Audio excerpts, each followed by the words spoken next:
Tonus Laboratorio del Piede, centro altamente specializzato nella costruzione di plantari su misura, dedica nuove tecnologie di rilevazione dei carichi posturali per dare voce alla filosofia di benessere che lo caratterizza. Ben ritrovati al meteo. Giornata piuttosto grigia sulle nostre regioni dove non mancherà qualche fenomeno. Vediamo dove. Sul Veneto avremo locali foschie o nebbie al mattino sulle pianure, ma in rapido dissolvimento col passare delle ore. Cielo molto nuvoloso e spesso coperto un po' su tutte le province, ma in genere senza ulteriori conseguenze. Temperature minime tra 10 e 13 gradi. Le massime invece oscilleranno tra i 14 e i 17 gradi.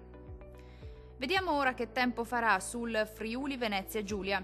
Anche in questo caso sarà possibile qualche foschia mattutina sulle vallate, ma migliorerà a partire dal pomeriggio. Altrove il cielo si manterrà grigio e anche spesso nuvoloso, ma non sono previste precipitazioni degne di nota. Temperature minime tra 11 e 13 gradi. Massime comprese invece tra 15 e 18 gradi circa.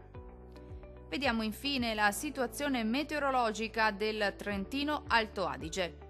Anche sulla nostra regione sarà molto nuvoloso ovunque e non saranno da escludere anche dei locali piovaschi a carattere sparso ma piuttosto frequenti.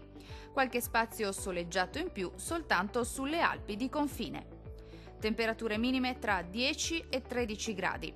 Massime comprese invece tra 12 e 15 gradi. Per ora è tutto. Un saluto dal Meteo di Antenna 3.